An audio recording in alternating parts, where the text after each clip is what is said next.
This is Sharing is Caring, that is me, o diba? Andito na naman ang inyong Mommy Sharing is Caring para ipakita po sa inyo at ishare sa inyo ang ating Pinoy ulam na nakakawala ng pagod. Alam nyo naman si Mommy, kailangan mag-prepare siya ng gustong pagkain ng ating mga mahal sa buhay. Alam nyo naman ang sekreto ng ating mga mahal sa buhay ay ang makuha natin ang kanilang tummy. At masarapan sila sa ating mga niluluto. Ganyan ang pagmamahal ng Mommy.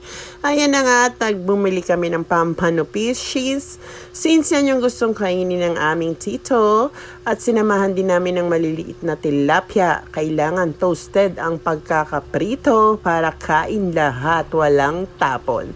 At syempre, kailangan pag ganyan ang ating mga ulam, meron tayong sabaw.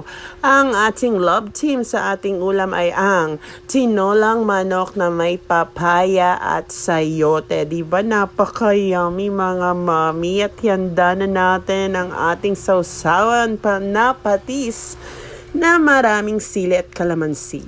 Nilagyan ko nga pala yan ng malunggay leaves at saka ng chili leaves para mas masarap at mas malinamnam. Alam naman natin ang pagluluto ng tinola. Ayan po yan. Sharing is caring. Love you all.